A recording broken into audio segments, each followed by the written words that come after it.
A hiperglicemia crônica associa-se a um expressivo aumento do risco de complicações crônicas microvasculares que incluem a retinopatia, a neuropatia e a doença renal do diabetes. A retinopatia diabética é a complicação ocular mais severa do diabetes e representa a maior causa de cegueira adquirida em adultos. Divide-se em duas fases: a retinopatia não proliferativa e a proliferativa. Na retinopatia não proliferativa, as lesões encontradas são representadas pelos microaneurismas retinianos, exudatos duros, gerados pelo extravasamento de lipídios, e exudatos algodonosos, ocasionados por microisquemias endoteliais. Já na fase proliferativa, a isquemia de retina provoca neoformação vascular, que acaba por recobrir áreas da retina e gerar perda visual, ou mesmo formar hemorragia vítrea. A doença renal do diabetes, anteriormente conhecida como nefropatia diabética, é a maior causa de insuficiência renal em estágio terminal nos países desenvolvidos, sendo que o seu principal mecanismo fisiopatológico é provavelmente a hiperfiltração glomerular. O diagnóstico é realizado pela medida da excreção urinária de albumina, que pode apresentar-se moderadamente aumentada ou severamente aumentada, onde até 50% evoluem para doenças renais em estágio terminal em 10 anos. A EUA deve ser medida preferencialmente em amostra isolada de urina, por ser mais prática e barata. Confirmada a presença de doença renal do diabetes pela presença de EUA persistentemente aumentada, está indicado o uso de inibidor da enzima conversora de angiotensina ou um bloqueador do receptor da angiotensina 2, mesmo em pacientes normotensos. A neuropatia diabética é uma complicação crônica comum, afetando mais de 50% dos diabéticos.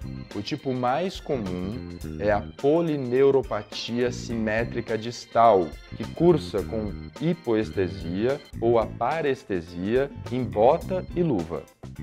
As primeiras sensações perdidas, em geral, são a térmica e a dolorosa, e a propriocepção é a última a ser acometida. A queixa mais comum é dor, principalmente noturna, do tipo queimação ou choque.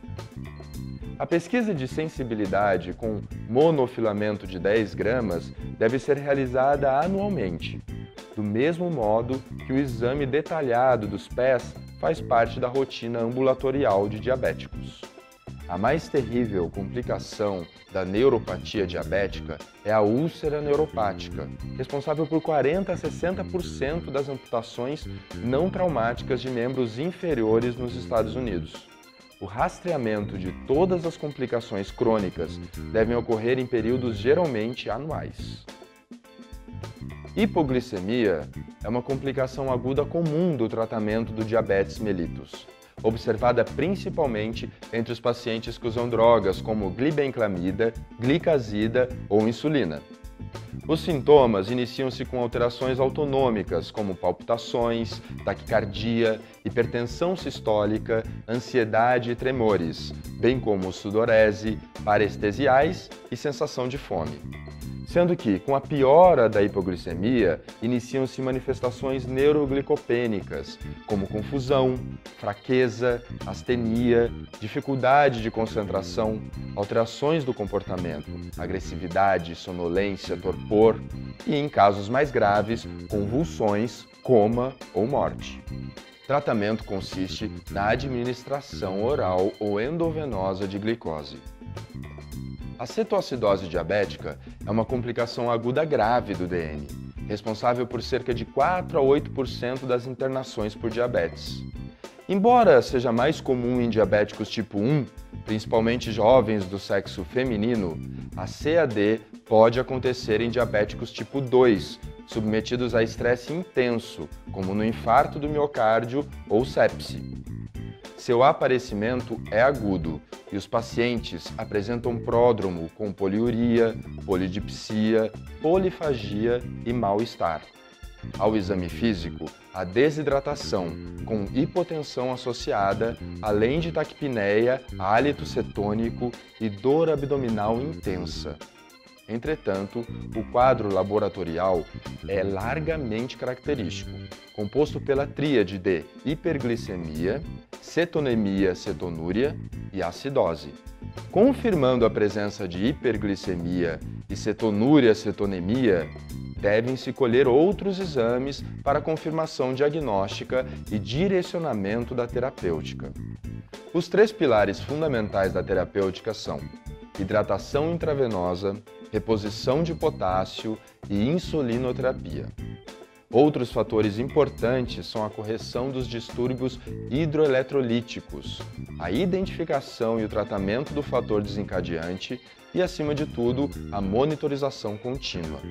A cada 2 a 4 horas, amostras de sangue para análise de potássio, sódio, glicose, ureia, creatinina e pH venoso devem ser colhidas.